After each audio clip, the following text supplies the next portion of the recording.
Hindi ko naman talaga siya tinulak, Ma. Saka hindi mo siya kilala. Bakit? Kilala mo siya? Ma, may dapat kang malaman. Hayop ka! Sabi mo, pangako lang, sapat na!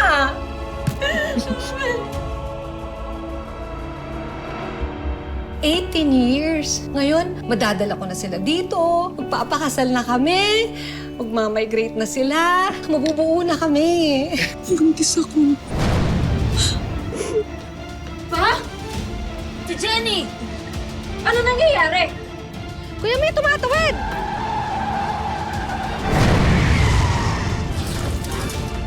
Miss!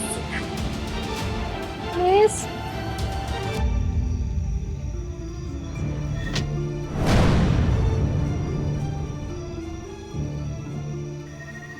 Oo. Huwag mo nang sirain yung pagdating ng mama mo. Huwag ka na muna magsalita. Dahil pag ginawa mo yan, iiwan ko kayong dalawa. Sige na. Sige na. Ayan, punta tayo. Kung minsan mapagbiro talaga ang tadhana, sino mag-aakalang mauuna pang makilala ni Cynthia si Jenny bago pa makita ang kanyang mag-ama? Mabubunyag na kaya ang sikreto ni Tonyo? Magsasalita na ba si Crystal kahit alam niyang masasaktan ang ina? Alamin natin ang mga mangyayari sa huling bahagi ng ating kwento dito lang sa Tadhana. Nako, ayun na nga. Unang gabi ko pa lang dito sa Pilipinas, hindi ko naman ine-expect na montik na ako makasagasa ng buntis. Siyempre naman, tulong agad, di ba? Ganyan kami sa Canada. Basta kababayan, nangangailangan, tulong agad kami. Siyempre, ginagawa ko yun sa Canada. Ba't di ko naman gagawin dito, di ba? Eh, nasa naman yung ama ng dinadala mo?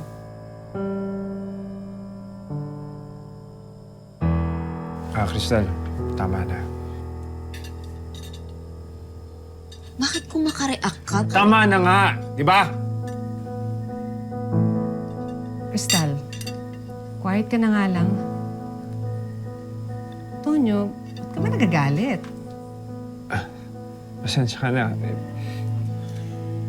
Hindi ko naman pinalaki yung anak natin ng maging chismosa, hindi ba? Saka, nakakaya sa bisita natin. Well, tama naman ang papa mo. Pero alam mo, feeling ko kasi ito, talagang, feel ko nakuha na sa akin yung pagkachismosa. Saka, gusto lang naman namin malaman kung sino yung lalaking nakabuntis kay Jenny. Diba? Alam mo, isa lang talaga masasabi ko eh. Malayong malayo yan sa asawa kong si Tonyo. Yung mga lalaking ganyan, naku, hayop yung mga ganyan. Alam mo yung may asawa na tapos mambubuntis pa ng dalaga, kaya deserve na talaga na iwan mo siya. Naku, deserve talaga yan. Ah, Jenny, ba't iniwan mo? Halika na, kumain ka na. Ay, naku. Ano bang gusto mo? Gusto mo ng gulay? Mahal, nabanggit mo na ba sa mga kamag-anak mo yung tungkol sa kasal natin? Ang sabihin mo, mabilisan lang naman. Pagkatapos ng kasal, tipad na tayo agad sa Canada. Mahal, siguro pag-usapan na lang natin yan bukas. Kasi hindi ka pa papagod, ha? Hindi pa. Namiss kita. Miss na kita.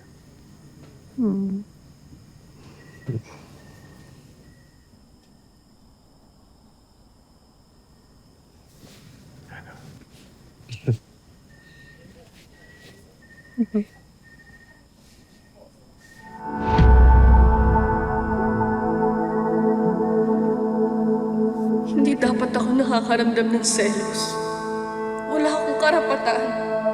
Pero bakit ang sakit-sakit? Jenny. Uy. Oh.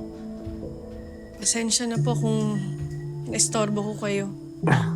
Gusto ko lang po sanang tanungin kung saan yung CR. Pagbaba mo ng hagdan, sa kaliwa, nandun yung pinto. Sige po. Salamat.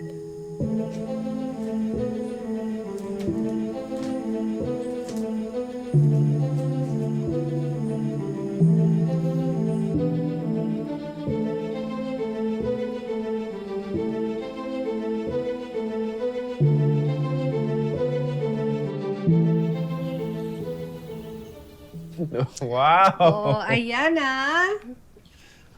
Sarap niya na. Natitikman ko lang po yan tuwing umuwi ka, ma.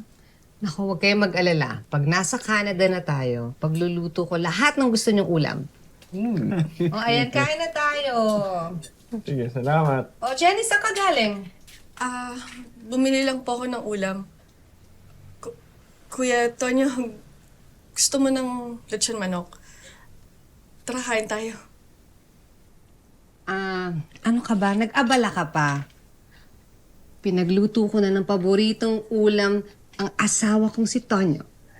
Teka lang, kumain ka. Gusto mo ba? Sawa ko talaga, napakagaling mag-alaga eh. Ay, Ito yung namimiss ko eh. Yung pinagsisilbihan ako. Siyempre naman. Talaga? Ito na yan. Di ba? Tatandaan mo, lagi kitang pinaghihimay. Yan, ito, alam ko ito yung paborito mo eh. Ano pa? Kain ka pa, alam mo ba? Marami pa akong gustong iluto. Isa pa. Isa Okay na ako. pa. Okay na ako. Di ba, masarap? Okay, last na lang. Kailangan kainin mo na ito. Ikaw din, Crystal, ha? Kumain ka na.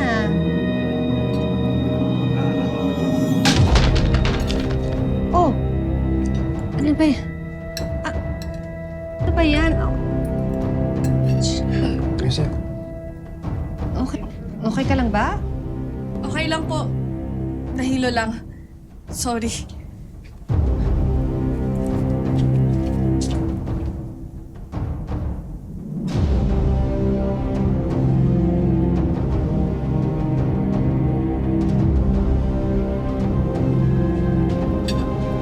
Isa pa. kumain ka na. Kaya na. Okay, try mo. Paano? Diba? Wag. Nakikilig Super namas kaya. Halika dito. I miss you. Grabe. Ikaw. Halika dito. Ako? Halika dito. Kulit kasi. Miss mo ba ako? I miss you. Ay! Wag dyan! Ito mo kaya. Dito may kalat dito, di ba? Bakit ka mo dyan?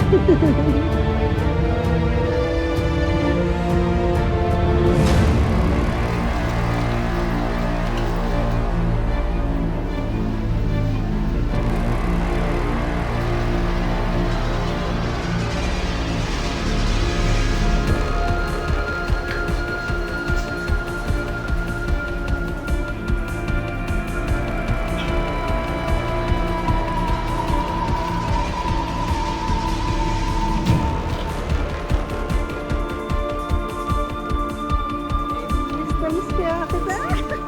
Diyan, may ngalitin naman ako. Diba? Ano mas mo ba ako?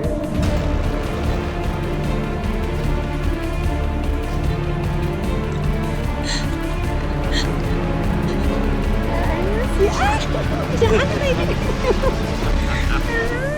I miss you.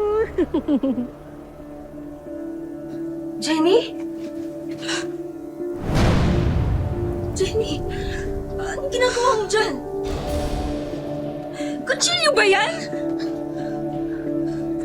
Anong balak mo? Hindi mo ko naiintindihan. Sasaktan mo ba si Mama? Sabihin nagsiselos ka. Naiinggit ako sa'yo, Crystal. Dahil ikaw, may pamilya ka. Pero ako, kahit kailan wala. Sa papa mo lang naramdaman yung pagmamahal ko. Hindi excuse yan para sa gagawin mo, Jenny. Motibo yan! Klaro na sa akin ang lahat. Akin na nga yan! Ibigay mo yan sa akin! Ibigay mo yan sa akin! Ibigay na yan! Tatay mo eh. Hindi! Ibigay mo sa akin ang kutsilyo! Bitawan mo yan! Bitawan mo! Crystal, ano ba? Ano ba, Crystal? Hindi! Ah! Jenny! Ma! Ma! Tulong! Ma! Tulong! Ma! Ma! Tulong! Tulungan niyo ako! Crystal! Ano nangyari? Wala akong ginawa! lang siya! Jenny! Jenny! Tonyo! Jenny! Dali mo sa ospital, Tonyo! Tulong! Jenny! Ayan! Sige! Sige! Wala kayo! Wala! Wala!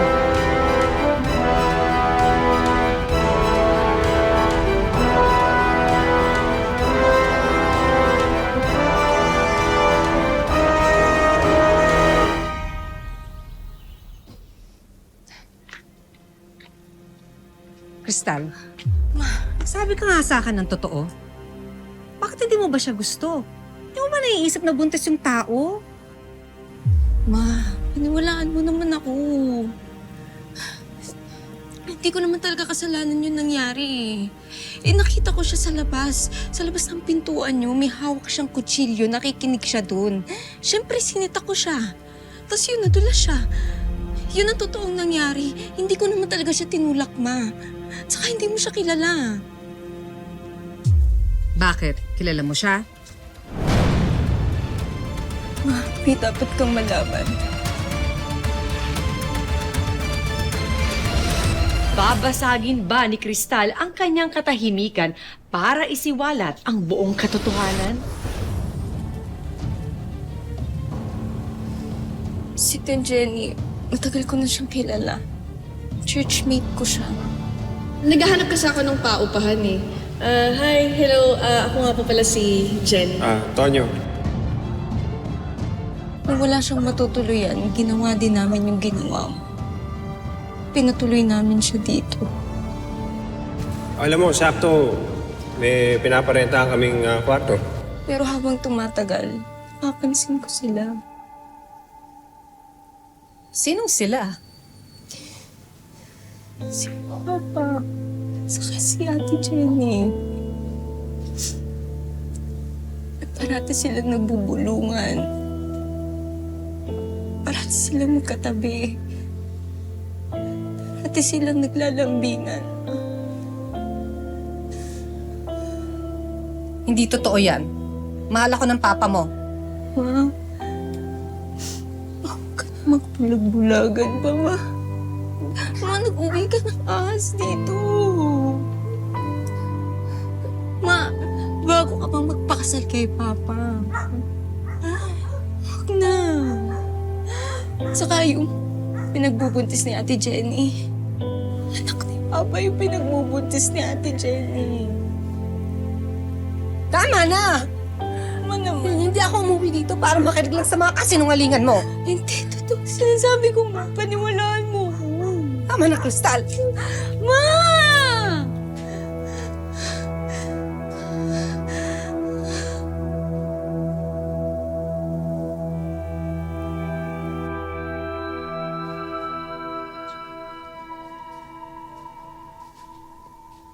Oh, kamusta sa Jenny? Okay. Okay naman siya. Kamusta yung bata? Kamusta yung bata?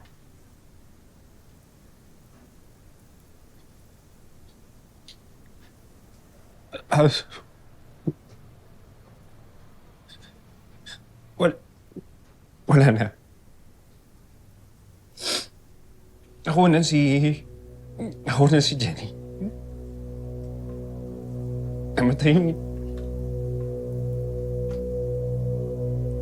Namatay yung anak namin.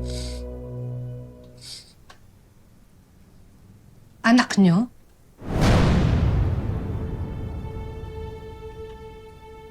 Totoo nga yung sinasabi ni Crystal.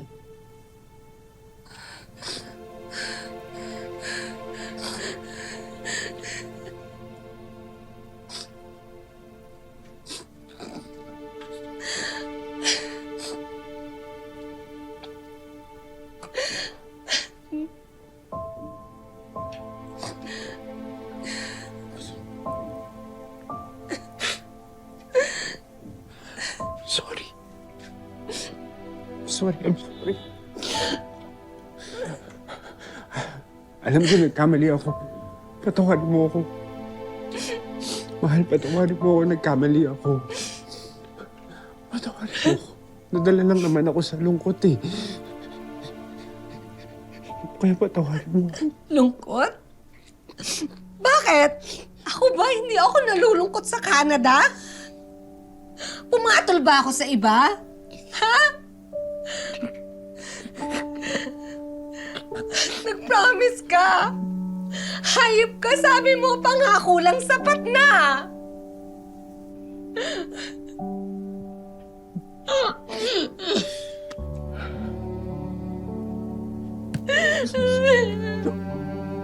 Nagkamali ako. Alam ko, naging mahina ako. Nadala ako sa lungkot. Na kailangan ko ng agapay. Pero, mahal, kung ano man yung meron kami ni Jenny, wala na yun. Sige na, pakiusap. Pakiusap. Pwede naman tayo magsimula, hindi ba? Di ba? Magsimula tayo ulit. Tapos magpakasal na tayo. Ha? Sige na. Sige na. Tawarin mo na ako.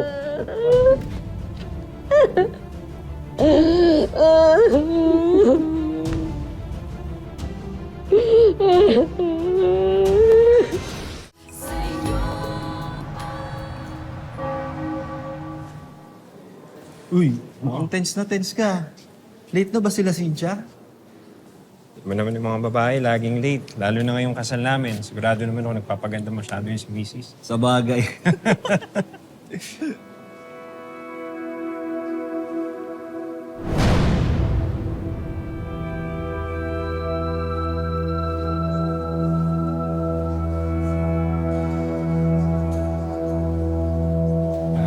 Brad, may kakamustahin lang ako. Tsaka lang. Sige, sige.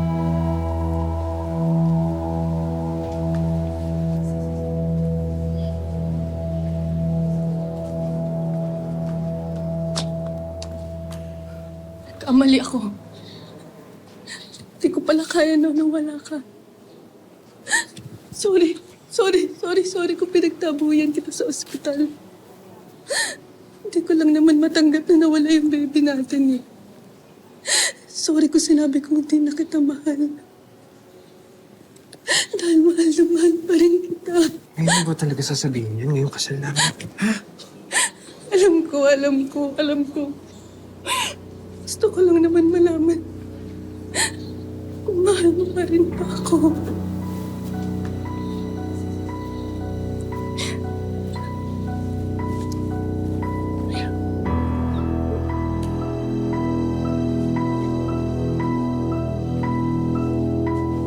Alam mo, simula nung nakilala kita, hindi pa rin nawawala yung nararamdaman ko para sa'yo. Kaya oo, mahal pa rin kita.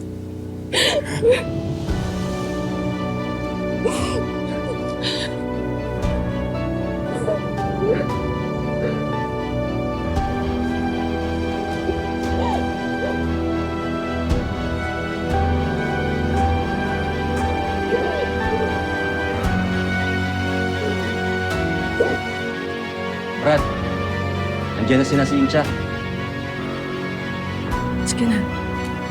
Mauna ka na doon. Aantayin kita. Kumanta ka na.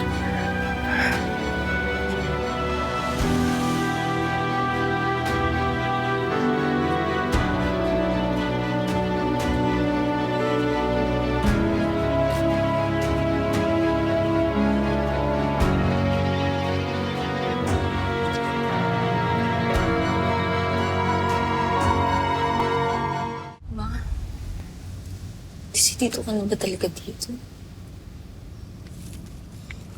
Anak, sigurado na ako. Pero kailangan kong suporta mo, ah. Hawakan mo yung mga kamay ko.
you can exchange your vow.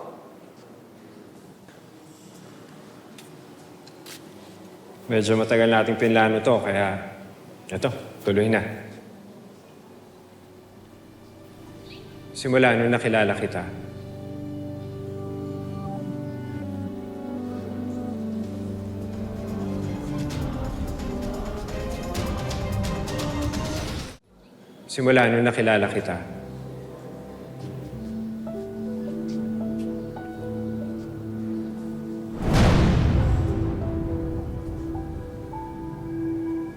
hindi ka na mawala sa isipan ko. Mahaba-haba pa ang lalakbayin nating dalawa. Pero pinapangako ko sa iyo na tayong dalawa pa rin magkikita sa dulo.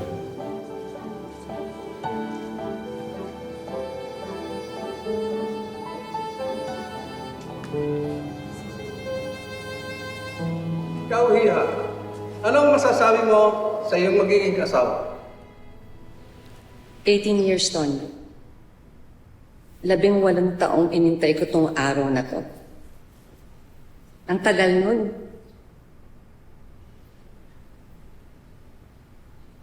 Pero alam mo yung masakit? Nag-intay ako ng 18 taon para malamang hindi mo na pala ako mahal. Yung asawa ko talaga, ano?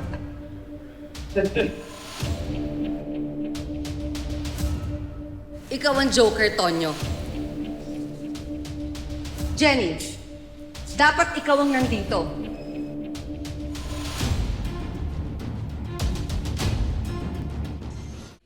Ano? Huwag na kayong mahiya. Maglulukuhan pa ba tayo dito? Di ba nga muntik na kayong magkaanak ng asawa ko?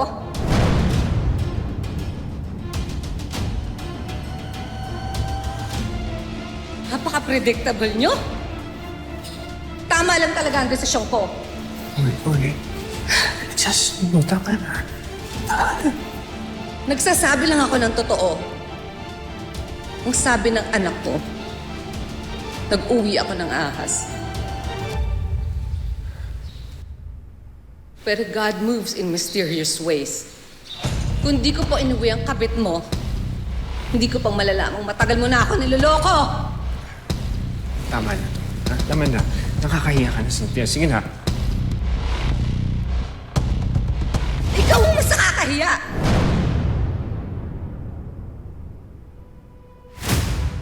Jenny, sayong-sayo ng asawa ko.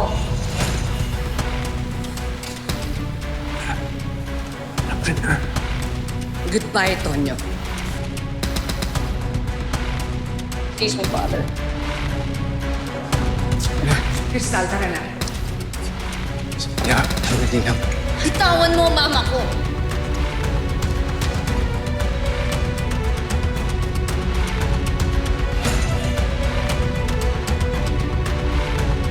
Cynthia, huwag mong gawin sa akin to! Cynthia!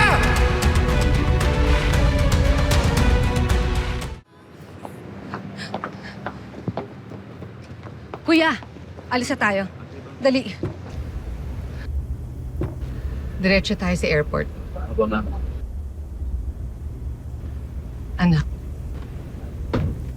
kahit tayong dalawa lang sa Canada, sapat na.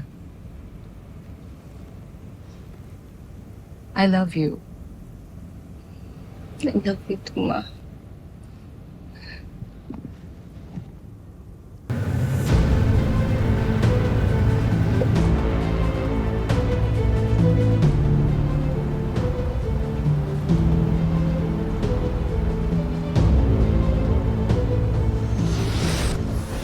Hello po sa ating mga loyal kapuso mula po sa iba't ibang panig ng mundo, lalo na po dyan sa Canada. Maraming salamat po sa patuloy niyong pagsuporta sa Tadhana. Sa kwento ng ating buhay, tayo ang palaging bida. Ilugmok man tayo ng sandamukal na problema. Lagi pa ring babangon at may power na pumili ng sarili nating Tadhana. Magandang hapon mga kapuso. Ako po, si Marian Rivera.